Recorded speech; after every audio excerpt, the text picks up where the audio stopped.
Well, what a moment this is. Here at last, we're launching an organised movement that says that people's well-being should be the goal of government, business, and education. Of course, the idea isn't new at all. It goes back to the Enlightenment. I think it's the most important idea of the modern age.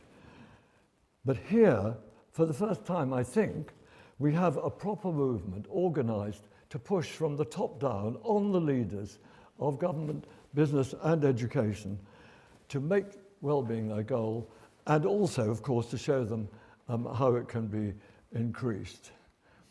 So I really think this is an idea whose time has come. Among the public, we know from surveys, huge appetite, 80% or more say well-being is more important than income. But to be honest, it's a bit discouraging what policymakers and business leaders do. They often talk the talk, but there's little walking of the walk. I think it's still true that when you come to the actual decisions that get made, the top criterion outside of health is income. That's true in government, it's true in business, it's true even in government thinking about education. And this is actually a huge mistake. So it's a mistake for politicians first, because the evidence shows that it's people's well-being more than the economy which determines how people vote. You know this probably, most of you here already. So if we take what President Clinton said, it was dead wrong. It's well-being stupid.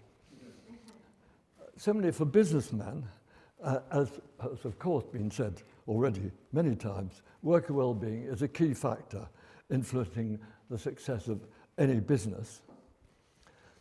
But the interesting thing to me that we discovered in one of our studies was relevant to educators, that if you want to predict the success of an adult life in terms of life satisfaction from what you know about a child when they are an adolescent, it is the child's emotional health. Just 16, a simple little test, is a better predictor than all the academic record of that child. If only our educators and our politicians would take that on board. So there's a huge task of education that we're engaged in here. How can we make progress? And we've thought in organising this movement in terms of two steps. I don't mean temporally, but logically. The first is measurement. So the World Wellbeing Movement will develop and promote standard measures of worker well-being and child well-being. The measures of worker well-being will need to become key measures for measuring the social performance of a company within the ESG framework. The main S is worker well-being. And the way that a school affects the well-being of the children has got to become key information, not only for the educators themselves, for the people who run the system, the inspectors, but of course for parents when they choose the school. So measurement is number one. But number two, of course, is to know how to change the measurement without fiddling it. So the next step is to help governments, businesses and schools choose those policies which will actually increase well-being. And this requires a really detailed evidence base.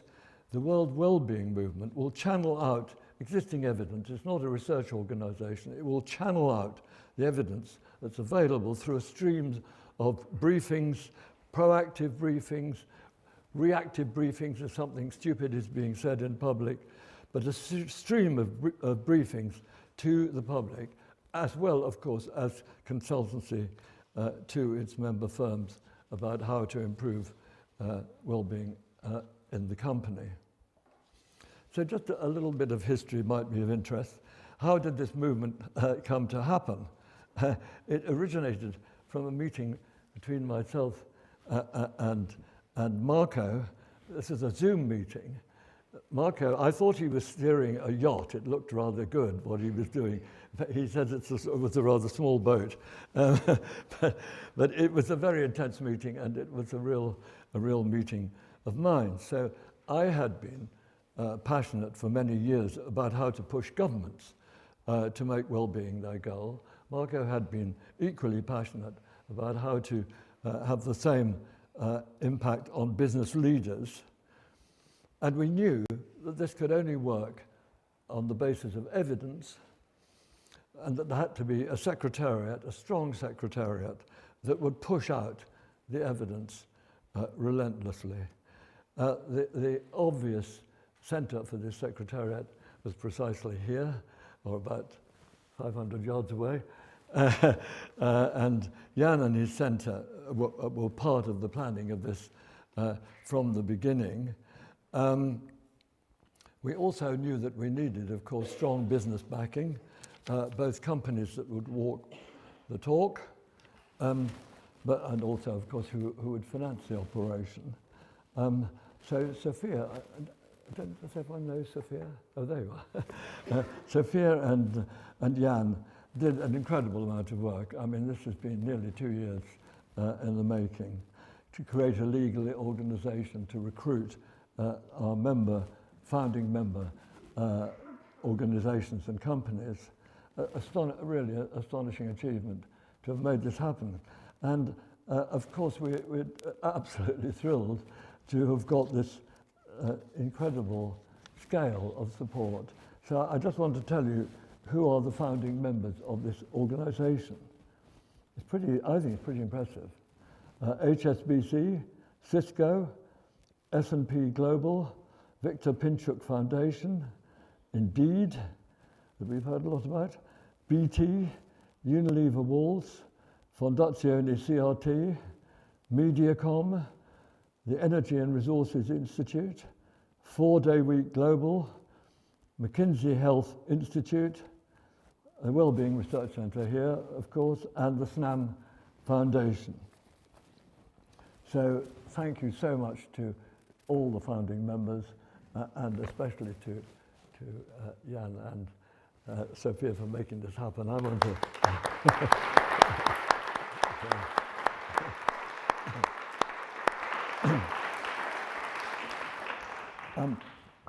It's particularly interesting that because of his connection with S&P, Marco was able to recruit them very early on, because of course they play a crucial role in the setting of standards for ESG, and we had a rather exciting discussion over lunch as to how we can actually influence those standards in the right direction. So the movement now has a director, Sarah. Sarah, where are you? Here's Sarah. So I wanted to just tell you about Sarah. She has a strong business background in worker well-being, but she's also just finished her course in a master's degree at the London School of Economics in behavioural science, including well-being. And guess what? Yesterday we heard that she was a top student. So,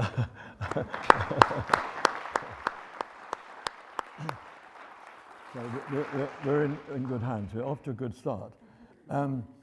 So initially, this movement will focus on governments and business. Education will come a bit later, and we'll be consistently putting out briefings, organising meetings, insisting on the media that well-being is a goal and can be improved on an evidence-based way. And at the same time, of course, we'll be helping the founding member companies to do even better at improving the well-being of their workers. So I think this is quite an important moment in history, actually, here. Our present culture is not increasing the happiness of the world. The Gallup World Poll shows us that. So we need an organisation which campaigns for a different goal and shows how it can be achieved. So the World Wellbeing Movement is coming none too late. I think it needs a slogan. I haven't been authorized to say this, but my proposal for the slogan is, let's put well-being first. Thank you very much.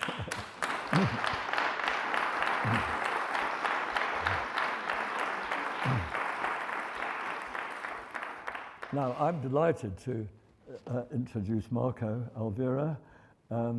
It's been such a pleasure to make contact with him and to create this jointly.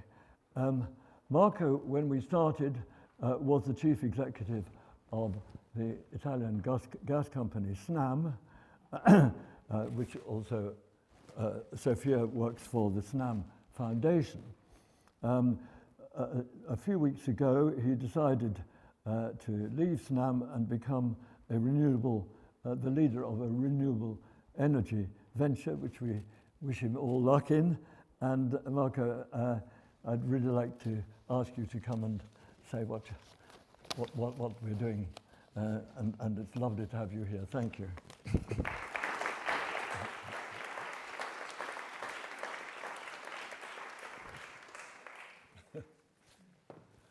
We're going to have a photograph afterwards because Marco has to leave. Good afternoon, ladies and gentlemen. Thank you, Richard, so much for your kind words and the way you told our story. I'm really thrilled, honored, humbled to be here at the launch, finally, of our WWM. The ambition is high. We want it to become the WWF of well-being. The starting point, of course, as Richard said, is to congratulate Jan, Sophia, Sarah, and the whole team for the very hard work that brought us here. We had set with Richard that day on my little boat some what we thought were very high ambitions, but I'm pleased to say that in the last 2 years the team has really exceeded by a lot what we thought were high ambitions. We thought we were going to be able to gather a few founding members and start the movement to then make it grow to maybe a dozen members, and to be here today starting this with 14 of the world leading companies representing over 500,000 employees is just something that's very, very exciting. Well-being has been around forever in the circles of philosophy, but people, and Jan can tell us all about Aristotle and how it's the purpose of life since people really started thinking about life. But people like Friedman made sure it was kind of kept out of business for a long period of time. And thankfully, that's all changing, and it's changing fast. It's changing in the UN with the SDGs. It's really changing in companies. And you have here 14 companies that are really at the cutting edge of people who care, but there's a lot more companies out there, and the group is growing. The reason why the well-being is becoming so central in business and so crucial for good business, there's really 3 reasons, I think. The first is that in a post-pandemic world, employees simply won't show up if they don't feel good about it. People want purpose and people want well-being, and there's a lot of data to back this up. But for companies, it's really hard to recruit and retain people unless they feel good about coming to work. The second reason is that when people feel good, they just perform a lot better. So it's just really, really good for business. The team in a fair environment outperforms teams that are where people just don't feel well, and that teams where well-being is low just really, really underperform. Even in the same company, teams where well-being is high. And finally, the whole ESG, and the ESG may evolve and names may change, but the concept that we have to measure stuff that's not just financial is here to stay. It's here to stay, and we see this in S&P, of course. The trillions and trillions of dollars of passive investment is increasing every week. And a passive investor means he's no longer meeting Alan or myself and going into depth. He's investing in indices. And indices are built using standards. And so the standard becomes, in the future, the stock picker. And so it's really important for companies to perform well across the 3 dimensions of E, S, and G. Now, E and G are quite easy to measure because we know we have to get to net zero, and there's a lot of law firms out there and Glass Lewis and people telling us what good governance looks like. But they're incredibly expensive to enact and may require new technologies. When it comes to the S, It's really hard to measure it, but it's not that expensive to ask someone how she is feeling. So that's all we need to do, is to standardize that question. Jan has 4 magic questions instead of 1. It could be 7, it could be 8, but we just need to get companies to understand the power of asking people and tracking the answer of how someone is feeling. The reason we started this, and I don't want to repeat what Richard said, but I really think that companies, the word company comes from Latin, cum panis. A company is a place where people come together to eat bread. That's what we need to go back to. A workplace has to be a place where people want to go, want to engage, they have a sense of purpose. And companies right now, and I think finding vaccines in record time helped in a way, and maybe the not so brilliant behaviors of some of the politics in some countries, companies are now really trusted. So companies can move fast, and if they move together, they can move even faster, and companies can play a role. And that's exactly the philosophy with which we have set this up. The goals are threefold. The first, as I said, is to come up with the academic, best detailed research to come up with these standards, with these 4 questions. And if it's 5, it's 5. If it's 3, it's 3. This measure should become a key element of how company managers are remunerated. It should be a key KPI in their performance scorecard. The second objective is to make this group of 14 institutions grow and to share among, and we started today, we had our first board meeting, to share our best practices, and that's already impacting a hell of a lot of employees, and the outreach that each of these companies and groups can have is just huge.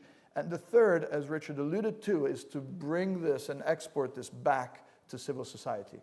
Because if we want a CEO's pay to be measured on the well-being of his people in the company, the same should apply to schools, to hospitals, to gyms, to municipalities, cities, and indeed to governments with the whole kind of beyond GDP measurement effort. So what we felt when we started was that there wasn't enough light shed on well-being. And when you're in a cavern, just lighting a candle makes a hell of a difference. So we started this really with the idea of taking out some flashlights and shedding more light on well-being. But today, here in Oxford, we have 14 world-leading organizations that have showed up with their massive headlights at full beam. So the road is long, but I think that hopefully it will be easier to find the way. So I really look forward to working with a lot of you to achieve this. Thank you very much.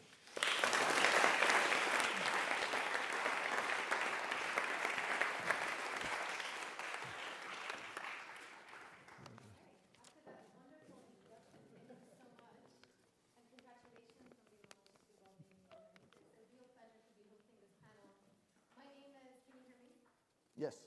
My name is Joumanna Bercetche. I work for CNBC, and we've got an esteemed panel today, and not a lot of time, so I'm just going to get straight to it. But to pick up on what you were saying, we're going to talk about not only talking the talk, but walking the walk, and actually what businesses can do in practice, some of the opportunities, some of the challenges around implementing well-being in business decisions. So I'm very quickly going to introduce our panelists before I start. We've got Alan Jope, the CEO of Unilever. Next to him, Josh Krichefski, the EMEA CEO and Global COO of MediaCom. Sophia Marudi, who we've heard a lot of, Director of ESG at SNAM, the SNAM Foundation. LaFawn Davis, Senior Vice President of ESG at Indeed. Martin Dewhurst, Senior Partner from McKinsey. And Majid Juz, Global Head of ESG Research and Data from S&P Global. So you can see quite the lineup and plenty to discuss. Alan, I'm just going to kick off with you, if I may. Unilever is a company that has actually become renowned for doing good by corporate social responsibility and actually paying a considerate amount of attention to ESG matters. How do you think of well-being within the general context of ESG? Oh, well, hi, thanks for having us. I'll skip all the pleasantries, we're short of time. Look, Unilever, we're a large consumer products company. I don't want to assume everybody knows about Unilever. We're present in 190 countries, and 3.4 billion people use our products every day. so about almost half of humanity. And we like to hope that we're helping make their lives a little bit better every day. And we find ourselves in a bad context. You know, the world is full of crisis. I don't need to go on about that, but the biggest ones we believe are the climate emergency, the loss of nature and biodiversity, and growing inequality. And we really feel that business can be part of solving these huge problems, working across with other sectors. And we have kind of a simple model of how we try and make change on important issues. And I could use gender, I could use climate, but if we take well-being, there's 4 layers to the model. It's like an onion. It starts with getting our own house in order, then we think about our value chain, then we think what we can do with our brands, and then we think about advocacy more widely. So if you take well-being, of course, we have progressive health and well-being policies. We do also measure well-being amongst our employees. We have been asking for several years now, Unilever cares about my well-being, and the latest score for that is that 85% of our people feel that we do, and that's up 12 percentage points versus pre-pandemic. So we've had quite a good pandemic in terms of people feeling that we care about their well-being. But we can't really do much unless we get our own house in order. Then we think about our value chain, and I'll use ice cream as an example, where we've now worked with 60,000 vanilla farmers in Madagascar to make sure that they earn a fair living wage and are able to house, clothe, feed, and educate their families. And in doing so, we think we're making a small contribution to the well-being of people in our value chain. And that takes our reach from 150,000 employees to millions of people. Then the next thing we can do is with our brands. And we're famous for brands like Dove championing girls' self-esteem, or Lifebuoy on hand washing. But our brand Walls has made it their purpose to campaign for happiness. And you can see there's quite a tight link between a happy moment of having an ice cream and campaigning for happiness. And then the last, of course, is our advocacy. And that's why we get involved in these type of activities, to bring sectors together, put our shoulder to what we think are important tasks. And that model's worked for us quite well. And now, you know, just to wrap up, we're moving into a world now where this idea that companies have to do some good is being widely embraced. Governments demand it, regulators demand it, our customers and consumers demand it. And as Marco said, employees will not join a company unless they're clear how they're contributing. The next step is standardizing the reporting and measurement of, let's start with an easy one, well-being within our own companies. Thank you. Well, I was going to move on, but actually I'm going to put my journalist cap on for just a very short minute. And one thing that occurred to me while I was listening to the previous presentations is what's been happening right now. So talking about actual well-being in practice, there is a cost of living crisis going on, and it's everywhere. It's not just in the UK, but Europe, US, high inflation levels. What can businesses do in that environment to continue to pay some heed towards well-being, but at the same time accept that in some cases all employees need may actually be just a pay rise? I think nobody in this room except Richard has worked in a period of high global inflation. Sorry, Richard. So we're all on new ground. But Unilever's used to it, because in our businesses in Brazil and Argentina and Turkey and Indonesia, we know what it's like working in periods of high inflation, and it's a blight. Wages cannot keep up. And so what inflation does is it erodes standards of living. So in our bi-weekly global town hall meetings last week, the number one question to me was, are our wages going to keep up with inflation? I said, no, they're not. But what we can do is make sure that those people who are most exposed are protected. So Unilever, of course, we pay a fair living wage to all of our employees, but we've also made a commitment that by 2030, everyone in Unilever's value chain will be paid a fair living wage, or they will not be doing business with Unilever. And that extends our reach from hundreds of thousands to millions. And we've asked many other companies to join in on that. So I don't think we can protect the lifestyles of the affluent, but we can protect the minimum standards that we offer to those who are most at risk because of inflation. Thank you for the very clear answer. Josh, I'd like to move to you now. I understand that you've done quite a bit of work with not just companies, but also with the government, or whatever government we have right now in the UK, about placing well-being, again, at the heart of decision-making, but also making it somewhat mandatory in assessing outcomes and looking at you know, say, overall GDP levels for the economy. What I'm starting really is a campaign for a new era of mental health in business, and it's with the UK government. So that's who we're lobbying to, and what it's kind of it's actually evolved this. So it started with just focusing on measurement, which I will talk about in a minute, but it really is encompassing a little bit more than that. And I'm having conversations with CEOs of big companies. You know, I asked Alan what his view on it was earlier over lunch. And what I really want is I want for there to be annually a CEO statement that the government regulates that this happens, that the CEO of companies over 500 people make a statement that they are committed to mental health in their company. And incorporated within that are kind of 4 key areas. First of all, that there is somebody on the ExCo who is accountable for the mental health policy in that company. Secondly, that there is kind of credible training for people of all levels within the business around mental health and well-being. Thirdly, that there is services provided, both preventative and remediary services for employees and contractors in that company around mental health.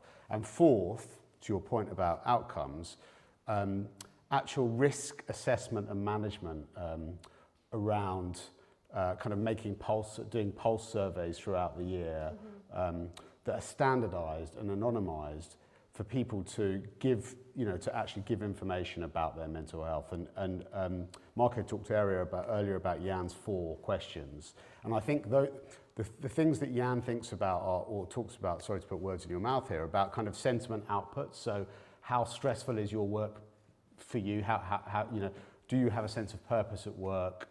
And so what I want is to introduce, and really for government to mandate, for companies to do those sorts of surveys, not to report the data externally of those surveys, but to share the findings back to the people in their companies, so that they're having an open conversation about what's good and what's not good, and where work needs to happen, and to focus in on kind of where things are positive as well, and try and expand on those things as well. So that's really the focus that I'm working on with government. I'm at the beginning of a journey. But I feel really passionately about it. I mean, we've been measuring our people for about 7 years now at MediaCom, and I think it's a really important thing to do. Yeah, fantastic. Sophia, so we've heard a lot about your role in organizing today and getting everyone together, so thank you very much on behalf of everyone here today. I do want to ask you though, because you are the head of ESG at SNAM, and for those who don't know SNAM, it's one of the largest energy infrastructure companies in the world. And I mean, it's interesting for me because this is also, again, wearing my journalist cap, it's coming at a time where energy prices are very high, there's a gas squeeze going on, cost of living crisis, etc. One perhaps could argue that maybe this isn't the right time to be thinking about ESG considerations because you're coming from an energy infrastructure background. So why is ESG so important to SNAM and to you? Sure. So first of all, Richard was very kind, but none of this would have been done without the team. So Valerio, Carolina, Roberta and Matteo, and of course Laura from the Oxford team that I can't see, but she's for sure somewhere here. There you go. So yeah, so that really made the difference. So look, if you think about ESG and energy company, you can talk about something that in the energy sector we call the energy trilemma. So essentially we talk about energy security, getting enough energy into our industries and into our homes. We talk about having clean energy, and we talk about energy at accessible prices. So first of all, as you can imagine, today is not a good time for the energy trilemma, right? I mean, energy security is at risk given the war. Green energy, we're on the way, but we all know that we have a lot yet to do. And prices are going up, so we have a cost of living crisis, as you said, and that starts really from from if we can heat our homes and if we can run our cars and all of that. So actually, without ESG, energy companies cannot survive. It's what they have to focus on. Of course, the ones who do it well are more competitive, talking to Marco's point about the stocks that are chosen. Our investors increasingly ask us about ESG. We have more and more ESG investors every year. We've gone from 20 to 40 to 70 in 3 years. And they're very, very, very focused. And of course, they've been very focused on the E, on the carbon reduction for many years, but they are starting to talk about the S. And we can't look at the world in silos. It's not about environment or people. It's about people prospering in a healthy environment, right? So it's very key to what we do. And just well-being, how does it fit into that as well? You mentioned the E. So well-being is very much at the center of the S. Very much like Alan said, we think about the S as our employees first, then our supply chain, and then the communities in which we work within. And at the center of all of this is our people. So how do we measure if we're serving them well? Through well-being. It's really a very, very efficient and effective way to ensure that we're serving them properly. And as Marco said, it's very difficult to bring down emissions. It's very expensive. We don't have all the technology. It's not that difficult to increase well-being. I mean, Jan has all the answers.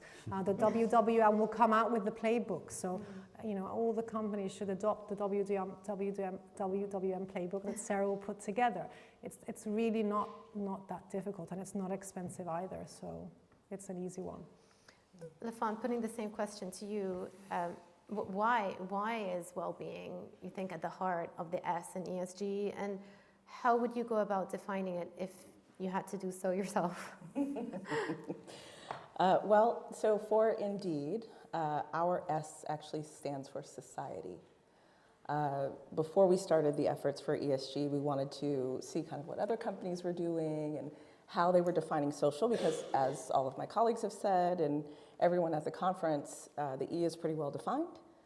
The G is pretty well defined.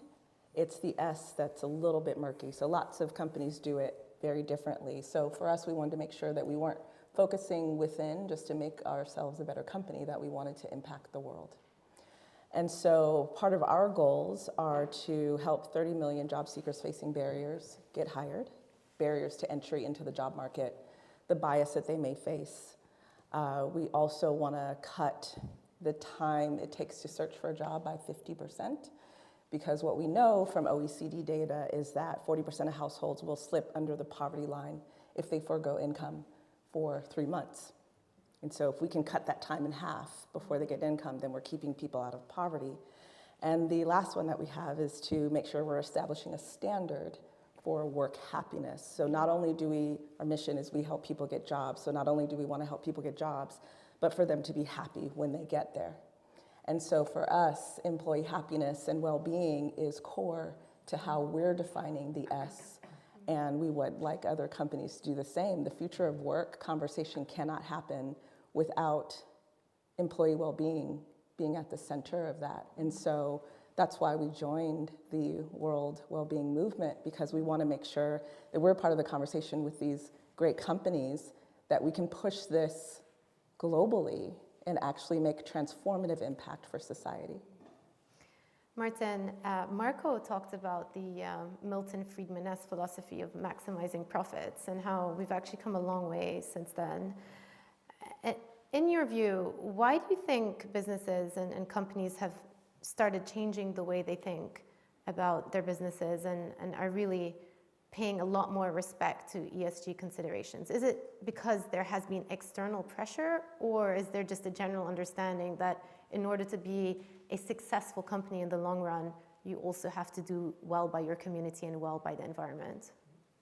First of all, it's just a little bit of positioning. I'm actually I'm a senior partner at McKinsey, so I serve clients, but I'm also, together with colleagues in the room, one of the co-founders and leaders of the McKinsey Health Institute, which, just for clarity, is a non-profit generating part of McKinsey creating public good. Hence why we're joining this movement. And that's based also on a fundamental belief that health is actually significantly broader than physical health. And in fact, one of our sort of foundational thoughts is that, society in general, before we move to business, needs to define health not only physical, but of course mental, which has been neglected, also social, also spiritual health. And by the latter, we mean not necessarily formal religious belief, but a sense of purpose in what we do. So one of our foundational beliefs is that we need to kind of expand that conversation so that people define their own well-being much more broadly than has historically been the case. And therefore, within that, one of the areas where we're focusing on is employee mental health and well-being. Because, of course, one of the areas where we believe we can add to the conversation is the incredible reach and presence we have within the private sector, as well as the sort of social and public. So within that, I think what we've seen over time, and some of our recent research shows, is that the vast majority of companies actually do now care. I mean, I think when we looked at it last, it's something like 95% of companies have some form of mental or personal support to their employees. So I think the intent is there, and frankly, if you look back to the companies that have been around for hundreds of years, whether it's the Unilevers, whether it's the Shells, or whatever, it's always been through an enlightened sense that doing the right thing by your employees will lead to sustained performance. There's no surprise in that insight. It's just now, I think people are seeing the sort of much more immediately, how critical it is. And indeed, one of the things we're, even from our pure consulting work now, we're defining what we call the holistic impact with our clients. Because we realize that, perhaps certainly when I started 30 years ago, it would be around operational performance. That would be the conversation you'd have with your client. That would be the way you would develop, you would define your impact. Where now clients are demanding, and we're also kind of encouraging a conversation that says, actually, it's about the capabilities you build, the impact you have on your employees, the social impact of the work you're doing. So I think actually companies are embracing the sort of a much more holistic definition of what it means to be a good and responsible and caring employer. Now, of course, within that, there's then the whole thing. Why isn't it happening? Why do we see some of the levels of stress and burnout, etc., that our research has demonstrated? And I think it's primarily because the actual solutions, I think, again, as some of our recent research shows, are much more systemic than individual. I think one of the phrases we use in our recent article is, you can't yoga your way to success. Just offering people classes and supports and coaching, is good, but actually compared with giving them a daily experience of their work, where they're not stigmatized, they feel included, they can see a path to personal growth, they feel that it's not a toxic environment, that they're respected in it when they share their opinion. These are the things that ultimately make the biggest difference. So one of the things we want to work with others to do is to say, if we have actually got a lot more consensus around why this is genuinely important, how can we begin to work in everything we do, not just as a special effort, but in everything we do to improve that sense of belonging and well-being, within an institution. But I do think companies are, certainly the companies, our clients are embracing it very strongly. It certainly also seems like mental health is a very common theme here when it comes to well-being, overall well-being. Well, last but not least, we've talked a lot about the definition of well-being, why it's important, but I guess one of the more interesting and complicated elements is how you go about standardizing it all, and that's where a rating agency would come into play. Marco as well earlier was saying that it's quite easy to assess, say, carbon emissions, or to evaluate the E or the G to look at the composition of a board, but when it comes to S, there's a lot more variability. So, how do you even start approaching the standardization of something as broad as well-being? Well, I'll start by saying that actually after hearing all the conversations over the last 2 days, it seems like there is a very simple way to start this by asking a very simple question, which in the last decade or so that I've been trying to design ESG metrics, having conversations around standardization, seems to be this impossible task, because you're trying to approach these very complicated topics with horribly complicated metrics that no one can agree on. So somehow it's refreshing to hear that actually maybe there's a very simple way of asking something very basic.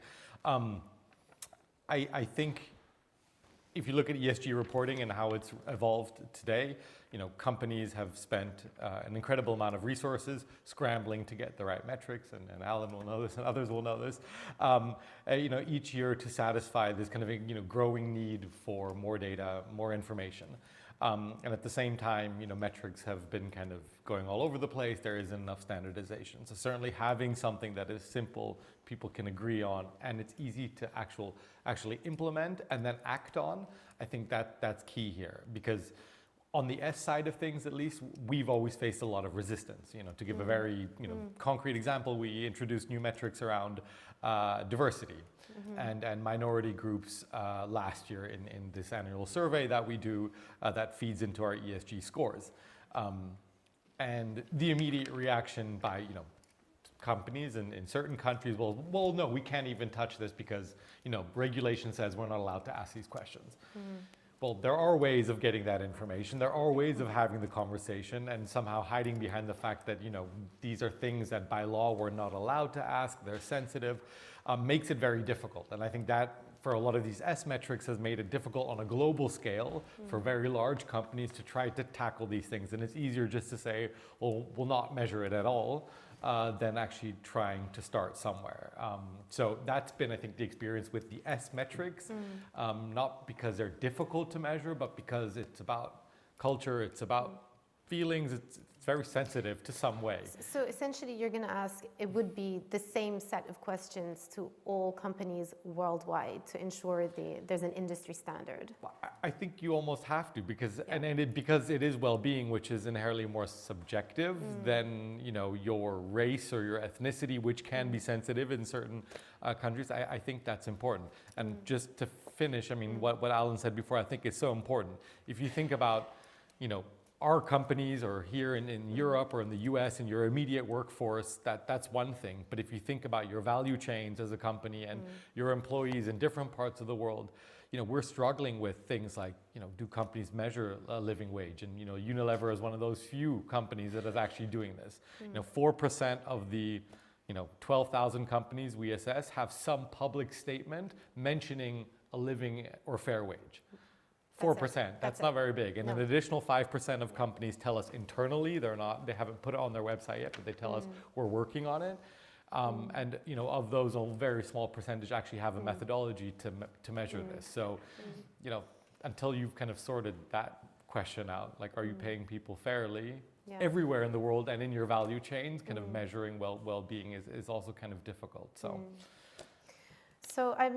we've discussed a lot of things, but Alan, I want to go back to, I guess the double curse of being the CEO of such a big company, which is, on one hand, you can actually enact changes and come up with a strategy that's good for the world, for the community, for society. But on the other hand, you are always going to have shareholders on your back. And, we're all sitting here and we're a group of like-minded individuals, and we all believe in what we're talking about today, which is that well-being is very important. But unfortunately, there are some shareholders who want to go by a 3-month playbook, and they want to see maximization of profits. And some people out there, I'm not agreeing with this, but some people out there think that there is a trade-off between taking ESG matters into consideration and maximizing profits for the company. How do you deal with that external pressure? And what do you say to people who think that there is a trade-off between the two? That there isn't. All right, next question. I mean, this is the most dangerous false assumption, that doing business in a responsible fashion compromises shareholder returns. It's absolute nonsense. Just the opposite, in fact. We believe that, it's a bit slogany, but brands with purpose grow, companies with purpose last, and people with purpose thrive. And we're building quite a strong data set of evidence. Our purpose-driven brands are growing 6 times faster than the rest of our portfolio. Sustainable sourcing has saved us 1.2 billion euros of cost. Being a sustainable business takes risk down, and good luck attracting the best talent if you don't have clarity on sustainability. So I think the business case is becoming absolutely compelling. I'll also tell you that yes, we do get the occasional shareholder who says, you guys are falling asleep at the wheel, you're woke. Well, they can go and invest somewhere else. But let me tell you, BlackRock come to us to talk about how do we drive carbon responsibility into more of our portfolio. Right. L&G came to us and gave me a right grilling about nutritional standards of our foods portfolio. Right. We have other major shareholders want to know more about fair living wage.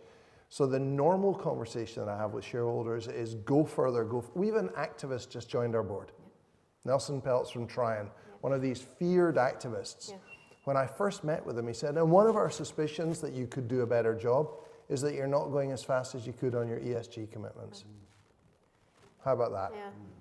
And then I see we've got Dexter still in the room from Blue Zone, and I'd never heard of Blue Zone, but while you were speaking on the last panel, I went and investigated what were the magic 9 criteria of these 5 societies that have got people who live long and happy lives. And one of the 9 is wine at 5, right? Okay. So if that's not a reason to look up and be happy and confident, I don't know what is. Good stuff. Is that a strong hint that there's going to be wine at 5? Okay. All right. I am a bit conscious of time, but I want to ask a question maybe to Josh and to Lafon quickly before we go back to Sophia. About how the pandemic, you think, has changed things.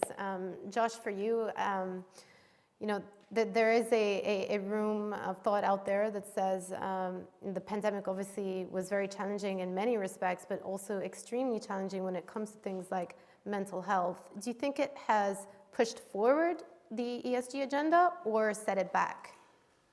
Well, I mean, I think the positive side, one of the very few positive sides of the pandemic was that it's escalated the conversation around mental health and well-being at a leadership level, and I think that's great. But I think it's escalated it because of the real negative impacts of the pandemic on those areas.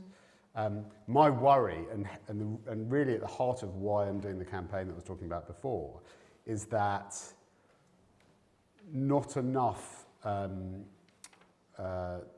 leaders who are necessarily as enlightened as the one we've just heard from go back to worrying more about the bottom line and not thinking more holistically about the impact of all of these areas. And Alan made the point very well that they are not contradicting, they're not conflicting things, and actually most of us run companies where people are the most important thing, so they should be the most important thought that we're having when we're running the companies.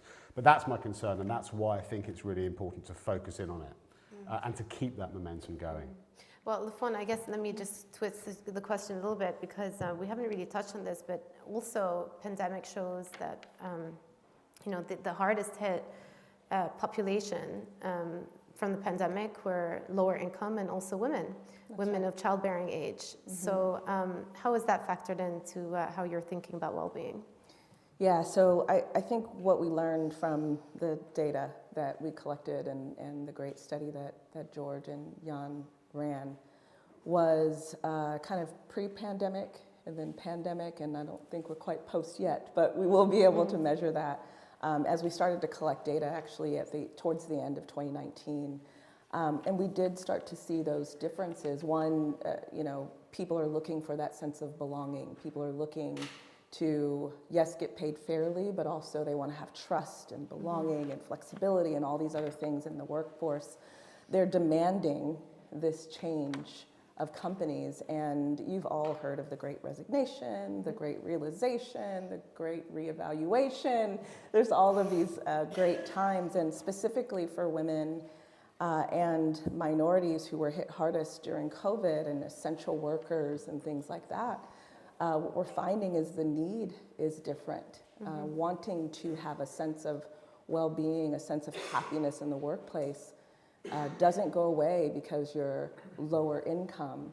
The demand is still there. And so I think what I'm really looking forward to in the data that we have is further research on those demographics. Indeed just started to collect demographic data not too long ago for job seekers so that we can understand who people are. We understand that there are issues out there and things that are hitting people differently, but really being able to identify those barriers to entry and what people need is where the focus is when we talk about well-being.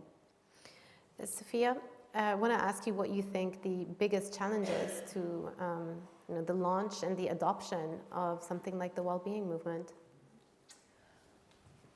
I think the biggest challenge is going to be getting companies on board without them fearing that they're going to be named and shamed or outed, to be honest. I think, again, here we're lots of like-minded people, a lot of research, and we're all of the same view. But along this journey, we did talk to other companies, and I mean, it's not that all our companies have great employee climate surveys, right? And I think what we need to do is face up to that and use each other to say, how do I work on it, right? It's not about getting the highest score, but about recognizing what your score is. And so I think that is a bit the challenge, just like some companies are not reporting on other things, that there is a bit of a fear. But I think it's our job to make sure. It's interesting that you say that. Companies might be worried about the backlash of joining something like the Wellbeing, and it only defeats the purpose. I mean, you would think that it's actually easier to sort of, say the right things, but not necessarily do it or enact it in practice. That's something obviously that's been going on in the E side of the equation. There's unfortunately been quite a lot of greenwashing that's taken place in the last couple of years that hasn't been the best for the industry. So what is it in your view that would hinder companies from signing up to something like this when in reality, all they're saying is we're just trying to maximize our employees' happiness?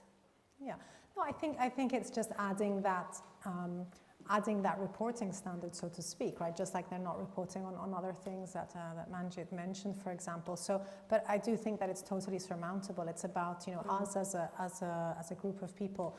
Explaining that that's what it's not about. It's not about who is the coolest person or woman in the room. It's about getting it better. But it is a very important issue. And as Alan was saying, people will not join companies that don't have good employee scores. And even in Italy, for example, where Glassdoor wasn't so big, I've used it personally, and I've seen people use it increasingly. So these things will become more important, even in economies where perhaps they've been less low key. But so I think it's totally surmountable, but something to keep in mind. Because it's a competitive advantage. Yeah, totally. Right? So totally. You're going to get more applicants. You're going to get more job seekers who want to work for a company, and you're going to be able to retain your employees more, which has a cost. So I think that's the fear, is that if it is shown that a company doesn't have happy employees, that the employees are going to go someplace else. Martin, how do you work on the scalability challenge in your view? Yeah, I think that is actually, to my mind, the biggest single challenge. I think there are some pre-steps. I think one is to ensure that the small number of companies that haven't yet embraced it do fully understand that this, as Alan said, there is no trade-off between doing the right thing by your employees, creating well-being, and long-term performance. So I think there is still a little bit of an education and a communication challenge. I think the second one, it's not just because I'm a management consultant, but I do think having the right data is critical. We talked a lot earlier about having the right evidence, the right data, because I do think it's one of the areas where you need a sort of a stronger and stronger foundation. And then around that, you can then get the right standards, you can get the right transparency. And I think those are the things that begin to create then that virtuous cycle. I think, frankly, the biggest challenge beyond those in terms of adoption is just simply, senior leadership bandwidth. I mean, as you pointed out at the moment, the people are looking after employees in Russia and the Ukraine, or there's supply chains, there's inflation, there's energy, there's a workforce that in most cases was barely recovering from the worst stages of the pandemic before they're being hit with another wall of anxiety and another wall of challenge. And so if you're kind of just the mind, how many things can I embrace at the same time? And I think it's really just, the movement, to be fair, is only launched today. So we might give it a bit more time before evaluating. So I do think, therefore, there's that's the key thing, is to actually begin to put this more central to their agenda, so they see it's important as well as urgent. All right, Manjit, everything we've discussed is culminating to this question. Are we going to get an index for well-being out of S&P? I won't speak to kind of, my colleagues in our business and future product launches, but I will say I think the movement to focusing more on impact on the world, on measuring real kind of outcomes. I think a lot of talk around SDG alignment. This is something obviously that isn't new, but there is increasing investor interest in those types of products, and so certainly I think it's not unimaginable that an index that incorporates things like real impacts on the environment or real impacts on human health and society and positive outcomes. I think absolutely. Just one final very quick follow-up question. Do you take supply chain into consideration when formulating these standards? I think you have to look at supply chain depending on the sector. I mean, it's important everywhere, but in some sectors it's certainly much more than others. Important. Right. And if you don't take that into account, then, or for example, in the financial sector that I work in, if you exclude where, banks and financial institutions are making their investments from that kind of value chain perspective, then, and you're only focusing on their little, operational footprint, then you're missing a big chunk of their real world impact. Well, I could keep going because this is what I do for a living. I can go around again, but I am going to wrap it up here. Thank you all for your time this afternoon. I also just want to say one more thing. We're going to take a photo with the rest of the founding members. Anyone who's here, if you could come up on stage, and I believe everyone else can go for refreshment, but not yet that 5 o'clock wine. Is it wine time? No, it's not wine o'clock. So if you could come up for a photo. Thank you.